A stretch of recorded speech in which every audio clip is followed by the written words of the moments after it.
Hello everybody, it is Celsa here and welcome back to another video. And now today, kind of going along with my kind of theories I've gone along with on my Minecraft diaries. And oh my god, Windows, stop telling me that I need to update!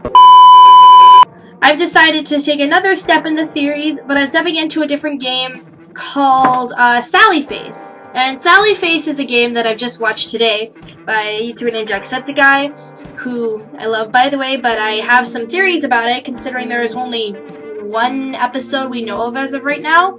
Oh shit, I don't know if there's any more episodes of this game! And I think it's very, very, very much like Franbo. If you have seen Franbo and Sally Face, you will be able to make the connections with kind of like the platformer, like 1D, like walking along the screen. There's no 3D rendering or anything like that, like as a Franbo, where you're kind of insane, but you play as this character called Sally, who apparently had some kind of, I guess, like, issue with his face, where he lost it, I guess, and that's why in the, like, when he's talking to his, I guess, like, therapist, he has, like, a mask. He talks to, the therapist asks him about, like, a body, and in that next scene when you play as, like, a younger version of Sally, he's wearing a mask. And apparently, there's a specific word for it. Here, I'll actually look because I want to be correct with everything. But honestly, like, I'm not, like, I guess, educated enough to think, like, to explain everything about, like, I guess, like, facial problems, or, like, losing your face, or, like, that kind of thing, like, anything like that, because I haven't learned about, like, that kind of health yet. It's just, it's a prosthetic. It's prosthetic, which means that it's an artificial body part. So, basically, he's saying that is my face. Like, the mask is my face, which does leave me questioning how he's able to talk, because if you, well, I guess he could have lost his, well, he could have lost, like, his entire face except for his mouth, but don't you need, like, your entire jaw and everything to talk? Like, kind of questions me how that just might be, like, a simple, like, editors didn't think about that, but that definitely could be something that has something to do with, like, but to me it seems like it's just like one of those things where it's a game mechanic and it needs to be a thing.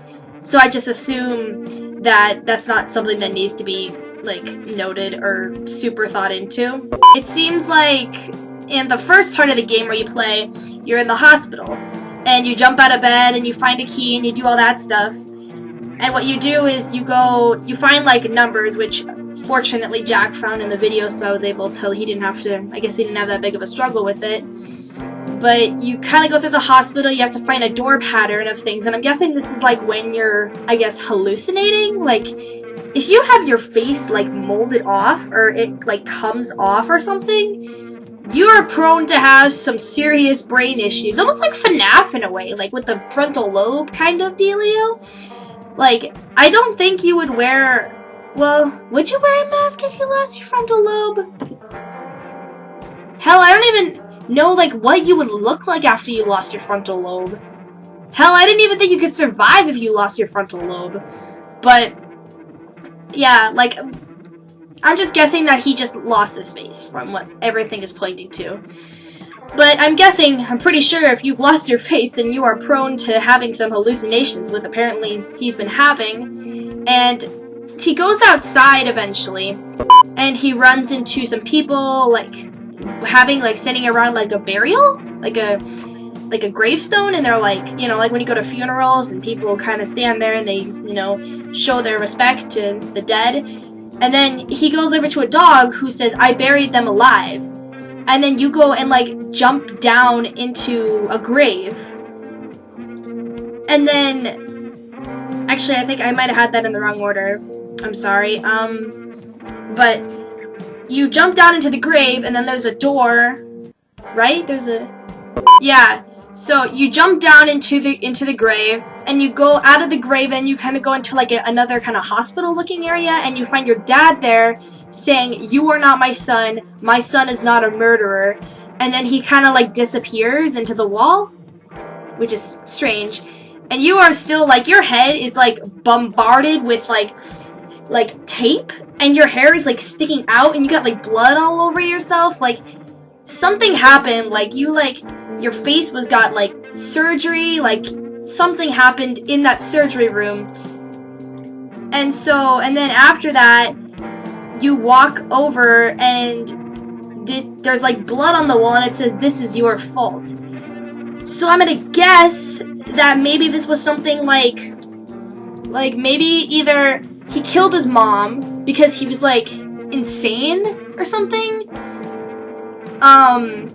or like she died of a sickness and then he's blaming himself, maybe because like it's cost so much money to get a prosthetic face, that it was so much money that they didn't have like the resources to save his mom in the process. So he feels bad because his dad decided to use the money on his son instead of using it on the mom. So the mom died, and Sally feels terrible.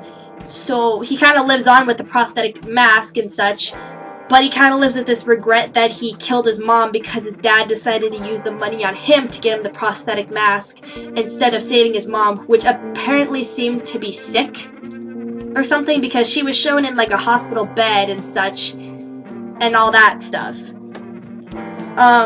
So that's my thoughts on that. I think that funeral was supposed to be like the mom dead or something. Like the mom died, but the dad decided to the mom died first, and then the dad decided to give the money to Sally first. And then the mom died, and Sally was still in the process of getting the prosthetic mask, and then they had the funeral for his mom. And then that's when the regret comes in of like, this is his fault and all that stuff. So that's kind of my thoughts on that. So I have to go to the next part, which is about Sally moving in with his dad in an apartment. And this is a whole nother thing, because after the mom, after the whole, when he goes up to his mom and he kind of supposedly jump scares you, you go to another part where he's older and he says that's where the dream ended. And I'm guessing that, it's not a dream, it was, reality or something. Maybe this was something he remembered from his, hallucinations. So that's what I'm guessing. And then your therapist asks you to explain about the body in the apartment when you first moved in. And then you kind of get backstory on that, which is, you go to your apartment and you just moved in with your dad. And your dad says some stuff about how, we can forget about what happened in New Jersey. So I'm guessing that's where the mom died and maybe where he got his prosthetic mask. And they're trying to move on to, a new state or city or whatever to forget and kind of, move on. And Sally does have a prosthetic mask, and he's really young.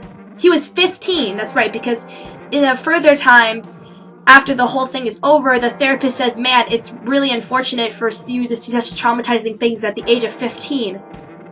15! That's terrible! You'll see why, it gets worse than that, but, you go around the apartments, and he saw 2 hallucinations. There was one, I'll show you where the 2 hallucinations were. Sorry, I didn't think anyone lived up here. Hello? Sir, are you okay? You shouldn't have come here. I'm sorry. I was just trying to get to know my new neighbors and... A dark place. This building. Horrible things happen. Are you sure you're okay? Hello?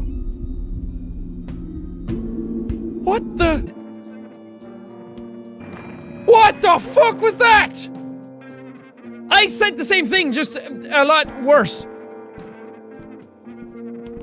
This place is haunted, son! What the fuck? Larry, did you... Apparently the dad needs sleeping aid, which you use further in the game. But the dad uses sleeping aid to sleep because he feels bad, I guess, because maybe he, like I said, gave up the money for Sally to live instead of letting his wife live. And now he kind of can't, like, sleep at night because he's so in, like, regret that he needs to go to sleep with sleep aid. Which that would be terrible. That's something that would be horrible to have to choose between. So eventually you get to, you meet a guy from Lisa's son, and his name is Larry. And Lisa's a very positive woman. She's a very, very good person. From what we've heard, at least, she has very good intentions. She loves what she does. She has a son. She lives in the basement with her, and she's just a happy lady, you know? I really don't think she has anything to do with anything besides the connection with Larry that you eventually have in further in the game. And you and Larry get along pretty well and all that, and he says that he claims that he saw the murderer. How do you know that? I saw it happen, dude. Are you high right now? I wish I was, man. This was some scary shit. What happened? Okay, so I was helping Mrs. Sanderson with the clogged toilet. I was just finishing up when I heard him burst in, yelling like a lunatic. I know what you've done! Herman told me everything, you stupid bitch! She tried to calm him down, but before she could even get even a few words out, he was cutting her throat wide open. Ugh. I was shocked, I couldn't move. I was frozen by fear, man. Just peeking through the crack in the bathroom door. Anyways, it all happened so fast, and then he cleaned up quickly and left. I don't know how, but he didn't even see me. I haven't really told anyone yet, not even my mom. But I trust you. I've just met you, but we headbanged to heavy metal. That means I trust you, man. He hadn't told anyone but you. For some reason, he trusted you with the information and not the police or his mom. But if you ask him why he didn't call the police or tell the police, he says that he did not have evidence to, like, explain his reasoning because they wouldn't take his word for it. Shouldn't you tell the cops? I actually tried to talk to that detective, but he won't listen to me. Without some kind of evidence, like my word isn't enough, huh? And in the game, Jack met the detective before he met Larry. So there's a police officer who is very, very rude, to be honest. He's very, like, he doesn't give you any respect. Fucking wise ass! Stupid weirdo kid, grumble grumble. And the detective, who was really nice to you, but was kind of cautiously like, hey, there's something going on, be careful, yeah.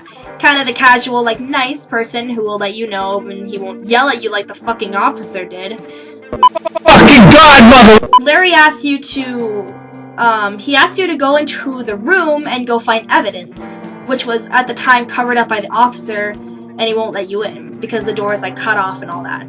So, Larry goes and finds there's another character in the game, this guy, what's his name? I need to figure out I need to go check what his name is.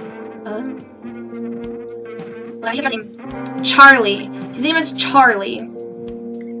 Charlie is important to the story because, I'm sorry I forgot about him, I'm terrible at this, but Charlie is a man who lives in the apartment. He's a slob. He is very lazy. He likes to be to himself.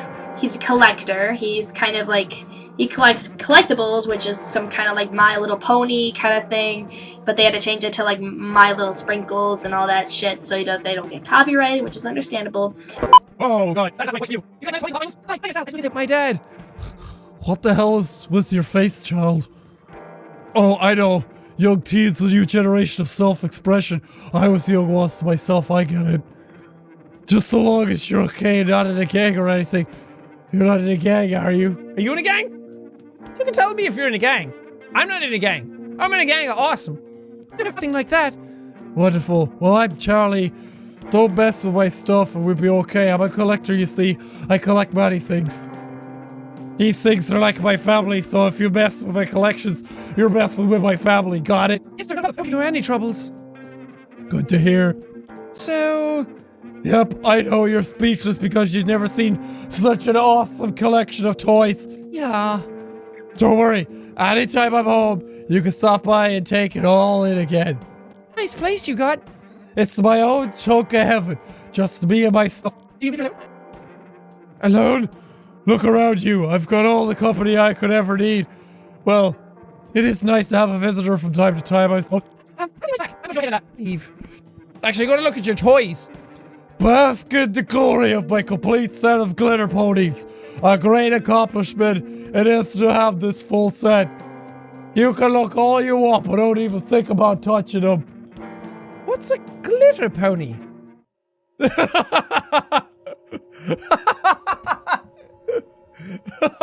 He looks on in disbelief. My God, child, have you never seen My Glitter Pony's Rainbow Spectacular? It's only the greatest television show ever produced. It's got drama, action, romance, comedy, everything you could want. And the ponies, oh, the ponies. Don't even get me started. Yeah. For TV. Yes, you will. Trust me, you won't regret it. But he's important to the story because, well, you'll understand in a second. But, so Larry says, he's absolutely sure that Charlie did it. You know who did it? Yeah, it was definitely Charlie. Big creeper from 204. Not Charlie! He was the little pony dude! He was wearing gloves, so I don't think they got any prints or anything. Shouldn't you yelling like a lunatic? I know what you've done! Herman told me everything, you stupid bitch! She tried to calm him down, but before she could even get even a few words out, he was cutting her throat wide open. Ugh. I was shocked, I couldn't move. I was frozen by fear, man. Just peeking through the crack in the bathroom door.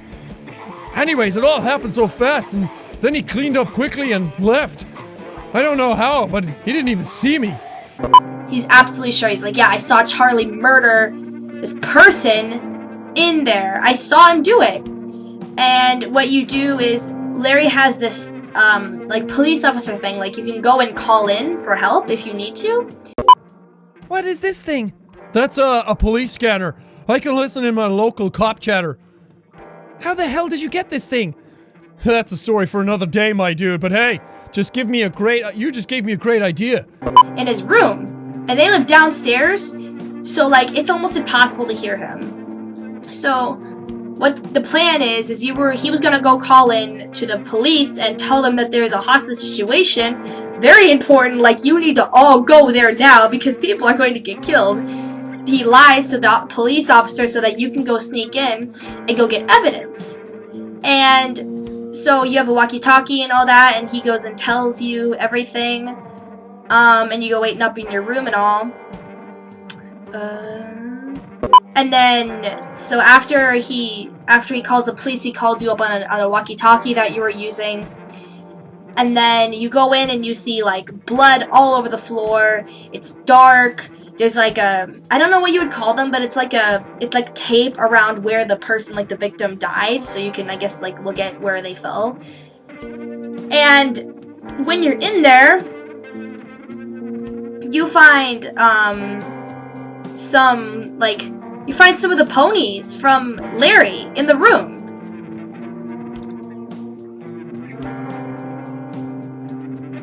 Yeah, because when you go over, there's a little desk sitting next to the couch, and there's 3 ponies there, and then there's one missing, and there's between the small clearing of blood. So, like, you make that connection, like, oh, Charlie has the collectibles that he's so careful about you touching that he will literally end your friendship with you if you touch them. So you make the connection, like, oh, there's no pony here, but this is this crime scene. So what you do is, in the game, you figure out you can get this tea from the apartment owner. He's a nice dude, just real strange. Oh yeah, if you say Addison Tea, please and thank you to him, he'll give you a cup of his famous tea. Coming right up! I forgot what voice I gave him. There you are, sir. Please enjoy. Which called something I remember the tea is called, like, Fucking God, mother! Addison tea. It's called Addison tea. And it's tea that adults really like, but kids don't. And fortunately, Mr. Charlie is a big fan of Addison tea. And if you give the tea to Addison, he will drink it rather quickly, and strangely, if I do say so myself. And then he like falls asleep for a couple seconds. And then usually at that time, you're like, oh, I can steal the pony with the fucking blood on it. But then he wakes up and he's like, can you touch my ponies? And you're like, nope, I wouldn't have thought of it. And then you're like, okay, we can't, like, you keep bringing tea, but he doesn't fall asleep long enough for you to grab it. So what you do is you go get the sleep aid from your dad's, from the bathroom, and then you put it in the drink. And then he will eventually fall asleep. Thus, you can take the pony, and then you can, you know, make the connection. The pony has blood on it. And yeah. So, you go to the detective and you return the evidence. And then the detective says, like, oh, thank you. You didn't have to put yourself in all this trouble. Yada, yada, yada. And then you eventually find, you go ahead and you can leave the building because the detective moved out of the way. You gotta remember this isn't like this is one-dimension platformer, so if he's blocking the way, you can't go past that because he's standing there. So once you give him the pony, he'll move past and you can get out of the apartment. And then you go outside and it's really gloomy out and shit. So, you find Charlie in the fucking police car. He got arrested. And if you go talk to him, he says that he's innocent. So once you go past to him, and then you go to another car, I'm guessing it's like, I don't know what you would call them, but the little boy, Sally, he goes in, and he sees a dead body in there. Like, dead body. And, oh my gosh, my voice hurts. When you look in the car, there's a person in there, and I'm looking at it right now, and it looks like they're fucking, like, it's like, they're laying back like this, it's like this, and their head is, like, cut open like this. Like, almost like somebody, like, took their head and was, like, and, like, ripped it open. And there's, like, green stuff around it, too. I don't know what the fuck is. I don't know if that was Mrs. Henderson or something. But they're, like, tied up. They're, like, covered in, like, black plastic, I would assume. They're, like, metal to the table so they don't move. And their eyes are, like, rolled back. And it's, like, oh, it's just... And Sally saw that. Sally saw that body in there. And that's traumatizing for a fucking 15-year-old. And I don't know why they left the head out. Like, the head was just, like, out. But their entire body was, like, covered in black plastic, I would assume. Or black, like, a coffin, maybe. But the head was fucking sticking out. And the eyes were, like, rolled back. And the head was, like, pulled open. And it's, like, ugh. So, eventually, you get back, and that's where it ends. And we can assume now that this is, and when you're talking to your therapist now, you are like older. You are the older Sally. And keeping mention that the entire time you're talking to your therapist, the mask is off. You have the prosthetic mask off. It's on the table. But obviously the therapist doesn't matter. I don't know why you would want to take it off because I feel like you wouldn't see anything under it besides like your dismembered fucking face. And he does have eyes. He does have eyes. That's the weird thing. That's the weird thing, because he can still talk. He can still see. But the mask is still there. And like I said, this could be something that doesn't matter. Like, these could be just, like, gaming mechanics that are just, like, yeah, he can still talk. He can still see just for, like, the effect. Like, you don't want to be sitting there walking around in the dark because you don't have eyes. Like, you know? But, like, why does he need a prosthetic mask, but he can still see and can still talk? It doesn't look like he has a nose. He might not have a nose anymore. Oh, also I should mention that you do see one of the hallucinations when you go into Lisa's house. So that might be something kind of worthy of it, because they did mention that the police officer did say that Larry did have a criminal record. which kind of sparks curiosity for something like maybe he did it. Like, well, no, I don't think he did it, because if he did it, then the cops would have him by now. Because if he had a criminal record, they would know. They'd be like, you're killing. But like, when you, okay, hold on. Let me just finish my last thing before I start something else. Yeah, like, oh, you do have a nose. Never mind, you do have a nose. Wait. So in the picture where he shows up you close to the mask, you do... Wait, do you even have skin? Or is that just like the shadows, like around your face? If I can show you, I'll show you a picture, but like, there's like, his like face is like black. Like, I don't know if it's just like the skin and it's like old and molding or something, but it's like black around his eyes. And there is a nose. The nose is there, and the eye, there is a space for the eyes. But there's no like mouth opening. There's just like a line. Like, there's no like open hole for him to like talk through. It's just like a little like line across his mask. So he might be talking through the mask. He might not even be talking at all. He might be, I don't know. But I did kind of have a theory. Now if we're going back to like the mom thing, I do, oh wait, I have to say one more thing. After this thing finishes, they expose that Charlie was innocent. Charlie didn't kill him. During the very last part, when you're talking, it says, and all these years later, the new evidence that finally proved Charlie was falsely accused. So Sally accused Charlie of being a killer, but she was wrong. It wasn't him. Like, and at the very end, it says, it shows Sally in a fucking like orange suit, like she's going to jury. She's going on trial. She has to go, and she has to, I'm gonna guess that Charlie is fucking suing Sally for falsely accusing him of murder.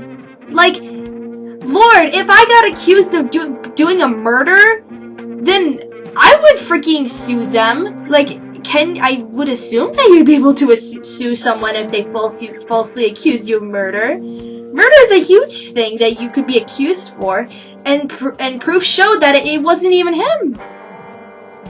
Like, what? And the therapist even says, like, I don't think you killed him. Like, it was like, yeah, and they had him behind bars for like most of his life. After so much of his life spent behind bars, how did that make you feel? I would fucking sue someone if they accused me of murder and I was stuck behind bars for most of my life, and then I finally was revealed of not being the killer. Like, holy shit, I would sue the fuck out of whoever did that. I'd be like, you asshole. And then you say, I'm not convinced it wasn't him. I'm not convinced it wasn't him. That's kind of a confusing way, but I think he's saying, like, I'm not convinced that he didn't do it. I still think he did it, is what he's saying. Like, he still thinks it's him. And then he goes about how, like, Larry was his best friend through high school, and then after graduation, they lost connection. So this does lead me to a theory that maybe Larry was the killer. Because the thing is, after you graduate from high school, you are technically an adult. So couldn't you go to jail, like real jail then, if you were a murderer? But does that mean that they never ever figured out that it was Larry until he got out of high school? Because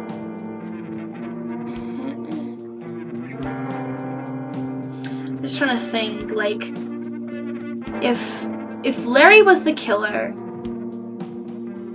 and he falsely accused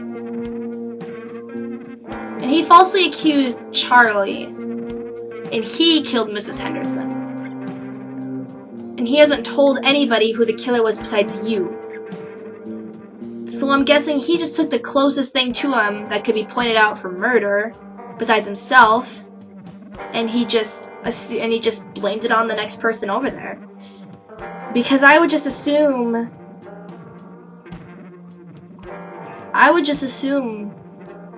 that Larry would be the killer, because he was, the only reason I would think that it's Larry is because he was there. He was the only person that could have witnessed what happened. Because if Larry killed Mrs. Henderson, or whatever her name is, then he would be the one who would be the only person who saw it from what we know. Because he was the one there helping her, but there was nobody else there if he was the one that killed them from what we know. And so it just questions me, like, how the police wouldn't be able to tell if it was him before he fucking graduated. Like, what kind of evidence could you find that could point to it being Larry after you graduate? Because I'm assuming that the reason why they split after graduation was because he got fucking thrown in jail because of killing Mrs. Henderson. And it can't be Sally because Sally wasn't there at the time. So Sally is not an option unless for some reason you were fucking there when that happened and they just haven't told us. But to me it seems like it could be Larry, like maybe Sally's right, or Charlie and Sally is right and he's just like, the police are just stupid. Or I feel like it could be Larry though. I feel like they found fucking evidence after he got out of graduation, and he's behind bars. That's why he's never seen him again. And that's why he has a fucking criminal record. Because, like, he said, like, when you go to the detective at first, he says, like, oh, that boy Larry has a criminal record. I don't know what Larry has done. Maybe he's, like, he could have caused some trouble with that, like, freaking, you know, that police thing he's gotten there. You want to imagine how much fucking trouble you can cause if you call in a fake report? That shit will get you in huge trouble. Calling the police, calling a fake report of people actually in danger is so fucked up. It's so not funny, and it's not a thing you should do. But he'll do anything to you know, point Mr. Naive Sally to whoever the killer is. That's himself. It could be. And for the fact of the matter that he was fucking in the bathroom when he saw this shit. So he could have easily killed Mrs. Henderson, cleaned himself out in the bathroom, washed himself off, washed his hands. Well, he did say that he saw the murderer kill them and then clean up quickly. Maybe he's just saying, like, I cleaned up quickly because he was in the bathroom while he was doing it. and then he fucking left and never told anyone. Because I don't even know, like, in this complex. I'm sorry, I have the coughs. Because he would be the only person that makes sense to me if it really wasn't Charlie. Because Charlie really doesn't, even though there were, like, ponies and shit in there, that could have just been, like, coincidentally, like, I guess, like, something that just happened, and maybe she liked the ponies too, or whatever.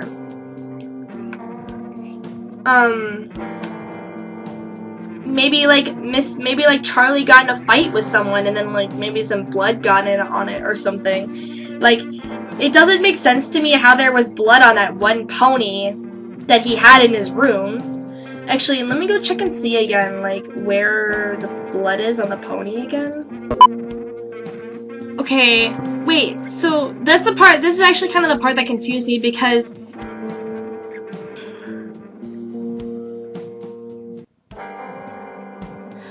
he said that he had a full collection of the ponies, which specifically he really loved because in that one part he's like, you were like, what's a sprinkle pony? And then he's like,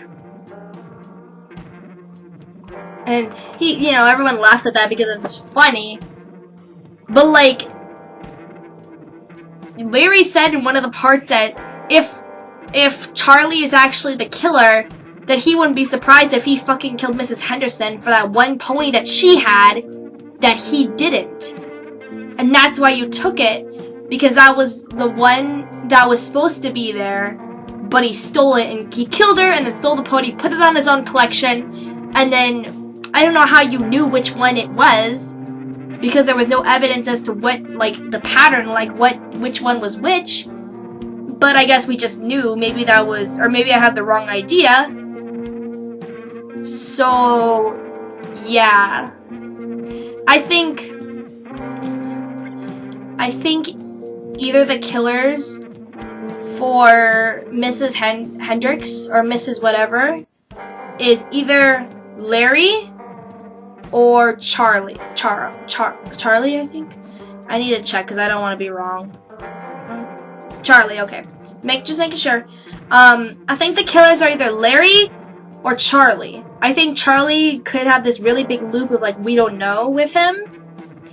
Because we only have one thing pointing to that he did it, and that was the pony thing. But he was innocent in the end.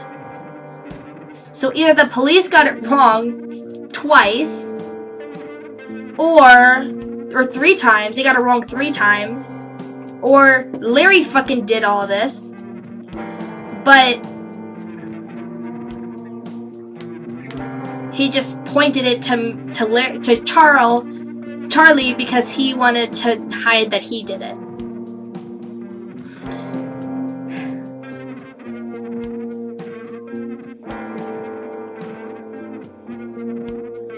Oh no, duh, what am I thinking? He was... Oh, I'm a stupid. No, because he didn't meet Larry until he fucking got there. I'm sorry, that was stupid. He was already there. But yeah, like, maybe, like, during the time... Well, that means... No, Larry couldn't have done anything to his mom because his mom was already dead before he met Larry. So, okay, Larry has nothing to do with the mom's death. And neither does Charlie, so mom must have died of a sickness. Must have. My theory still stands that the dad had the subliminal, the super, like, hard choice of choosing between wife's life or son's life. I'm guessing he chose the son's life because that makes more sense because he's younger and all that, and he decided to let the mom die. Which is hard. It's really hard. That's why he needs a sleeping aid and all that. But... And then that's why, like I said, like, this is your fault on the wall, because the mom died first, and then he was in the process of getting the prosthetic face after she died. And then the dad, well, but the dad did say, "You are not my son is not a murderer."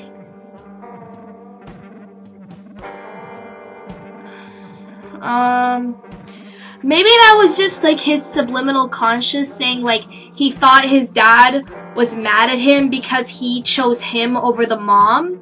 So, like, he thought his dad blamed him for picking me instead of the mom. So he thought it was his fault. That seems to make the most sense to me. Like, that's the thing that's, like, that makes the most sense. Like, everything connects for me on that part. But, yeah, that's, like, most of my theories on Sally's face right now, or Sally face right now. I would say, like, please support the developer. I love the game so much so far. I love the animation. I love the art style. I love the story it's building up. I love, like, that kind of thing. I love, like, just the story behind him. I don't know, I just love the story. And I really would like him to continue because it seems like a really good thing going on, and I'd like to see who's the killer. Because that seems like that's the main idea right now. Like, we're kind of like building a plot for who might be the killer. And I've already said who I think is the killer, but this is only the first episode, so there could always be people added that are potentially the killer. But yeah, I will probably support the developer myself because holy shit, I would love to see what the fuck happens to Sally, because I think Sally has a lot more to him than the story has portrayed so far. I think that the trial will like start giving us some more answers as to maybe who was involved. Like Charlie can explain like what he, like his reasoning, like why did you have like these ponies, that like that kind of thing. Like it'll start explaining all that shit, and I just I will fucking just support the developer. I will support you, man. I got you. I want you to keep continuing making that game, because I am so interested into seeing what happens. Even though I haven't played it yet, I have seen it, and I think it's a very well made game for what it is right now. It's interesting, I would say. It's a lot of unfinished story that I would say. But yeah, leave comments of what you guys think Sally's face has to offer. Like, what do you think's going on? Do you agree with me? Do you not agree with me? You think I'm a fucking stupid head and I forgot something that was important to the story? Am I correct? Am I incorrect? All that shit. But yeah, thank you guys so much for watching, and if you like this video, make sure to leave a like and subscribe for maybe like the next one if more Sally's face comes out. But until then, I'll see you guys later. Bye-bye!